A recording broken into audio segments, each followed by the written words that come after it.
BaCl சம்மந்தப்பட்ட அனைத்து senior பெருமக்கள், களப்பணியாளர்கள், முதலீட்டாளர்கள், அனைத்து நண்பர்களுக்கும் வணக்கம். இப்ப நாம இந்த குரல் பதிவு எதுக்காக அப்படின்னு பார்த்தீங்கன்னா, நெறைய குழுக்கள்ல நம்ம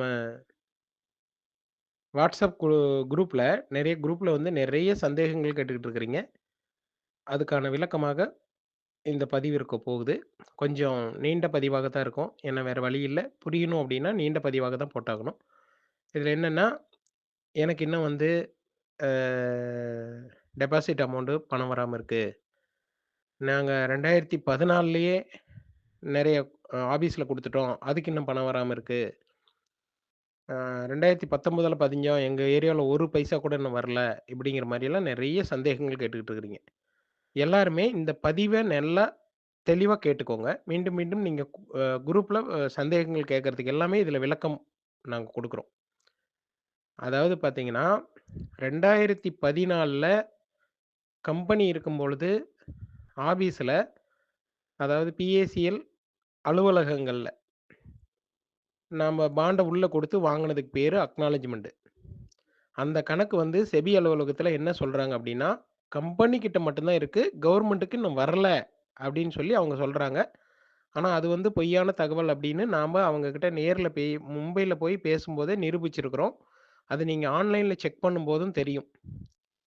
இப்ப நீங்க ஸ்டேட்டஸ் செக் பண்ணீங்க அப்டின்னா, அந்த 2014 காலகட்டத்துல ஒரு சிலர் வந்து அலுவலகம் மூலியமா மெச்சூரிட்டி பணம் வாங்குனாங்க. அவங்களதெல்லாம் வந்து பார்த்தீங்கன்னா, இன்வேலிட் சர்டிஃபிகேட்ன்னு வரும். நல்லா புரிஞ்சுக்கோங்க. ஏன்னா இது வந்து மிகப்பெரிய ஒரு நீண்ட ஒரு 1 மணி நேரம் போட்டா தான் இந்த பதிவு வந்து உங்களுக்கு புரியும். அந்த அளவுக்கு நம்ம பதிவு போட முடியாது. ஓரளவுக்கு நான் என்னால முடிஞ்ச அளவுக்கு சுருக்கமா சொல்றேன். அதெல்லாம் வந்து இன்வேலிட் சர்டிஃபிகேட்ன்னு வருது.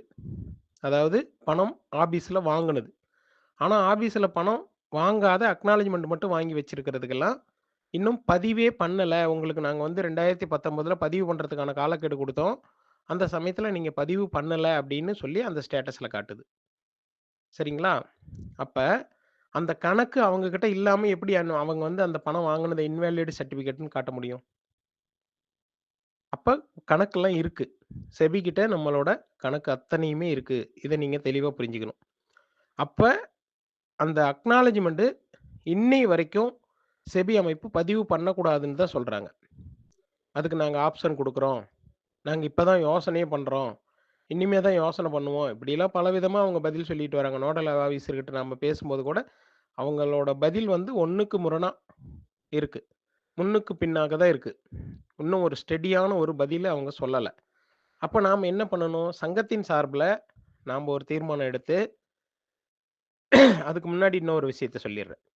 2019 ஆன்லைன்ல பதிவு பண்ணும்போது, ஒரு சில நபர்கள் என்ன பண்ணுனாங்க அப்படின்னா, அக்னாலெட்ஜ்மென்ட் வச்சிருந்த கஸ்டமரே, அதாவது 2014 ஆபீஸ்ல குடுத்து அக்னாலெட்ஜ்மென்ட் வாங்கி வச்சிருந்த முதலீட்டாளர்கள், ஏஜெண்டுங்கள்ல ஒரு சிலரு என்ன பண்ணாங்க அப்படின்னா, பாண்டும் மீதி இருந்த ரசீது எல்லாமே, அதாவது பாண்டும், ஒரு ரசீதும் ஆபீஸ்ல குடுத்து அக்னாலெட்ஜ்மென்ட் வாங்கியிருப்பாங்க.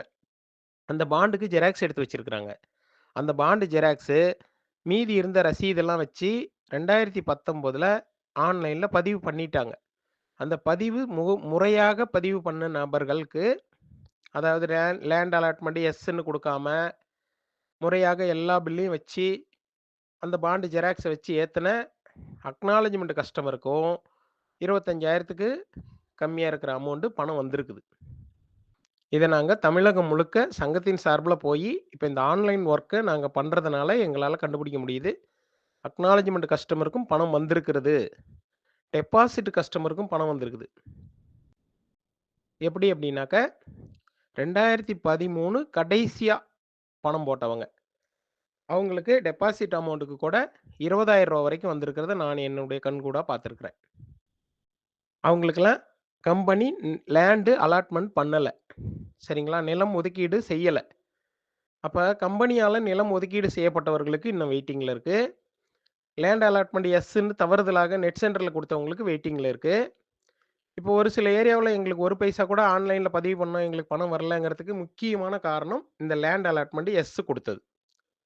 அதுக்கு அர்த்தம் என்ன அப்டின்னா, இந்த கம்பெனி ஒரு லேண்ட் இன்வெஸ்ட்மென்ட் கம்பெனி. நிலத்தில முதலீடு பண்ணக்கூடிய கம்பெனி தான் பிஎஸ்சிஎல் நிறுவனம். அப்ப அவங்க செக்யூரிட்டிக்காக என்ன குடுக்குறாங்கன்னா, அந்த பாண்டே செக்யூரிட்டி பாண்ட் தான்.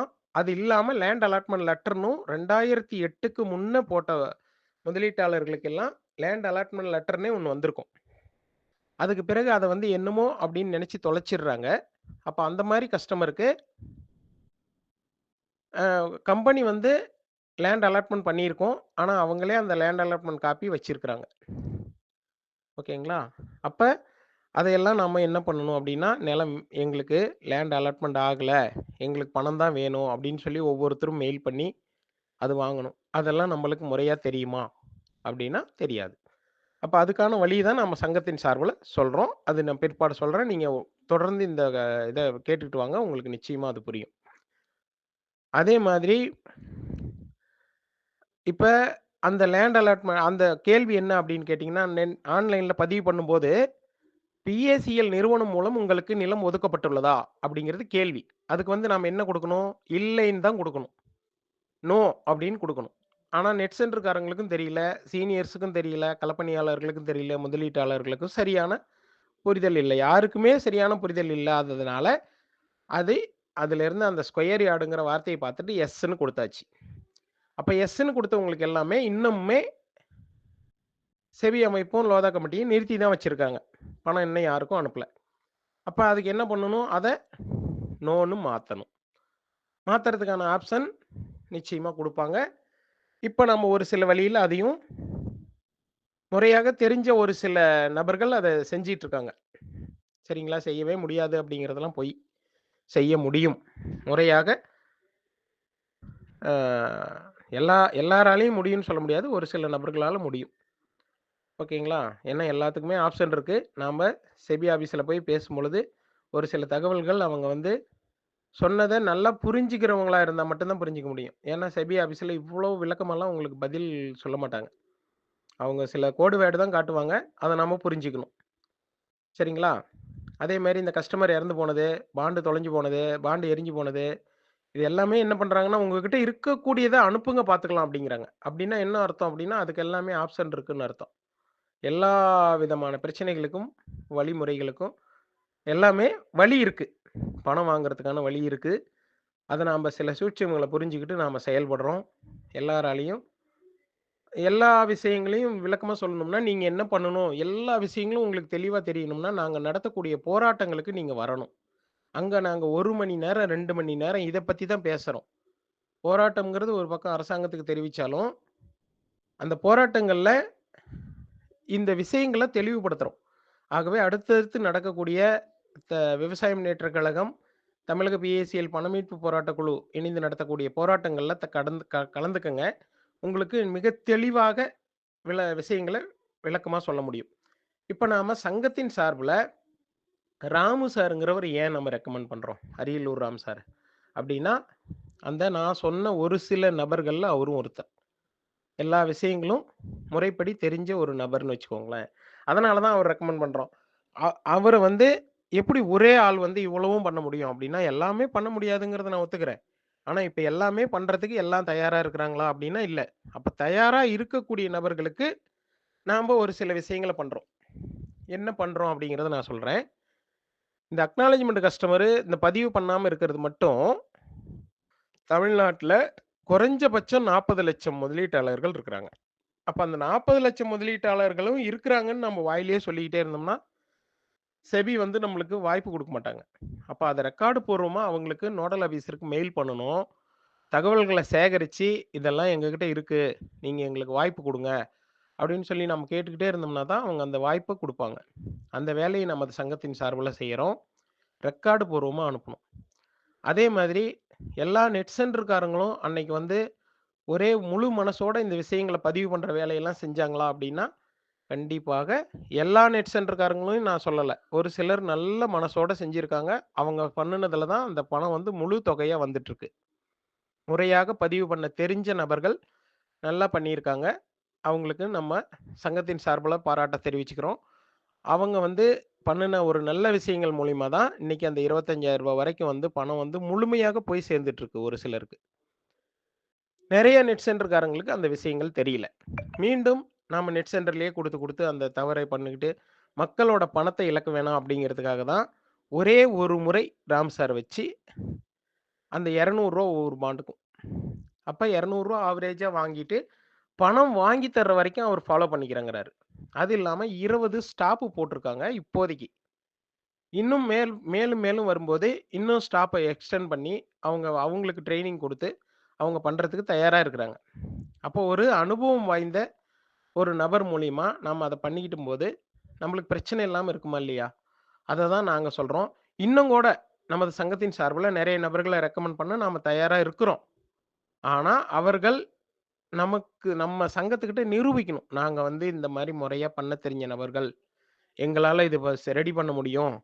அப்படின்னு சொல்லி அந்த அக்சஸ் எடுத்து காட்டணும் நம்பளுக்கு. அது காட்டுறதுக்கு இவரு வந்து இவர எல்லா விதத்திலயும் நம்ம செக் பண்ணிட்டு தான், இப்ப நாம அனுமதி குடுத்துருக்குறோம். சரிங்களா?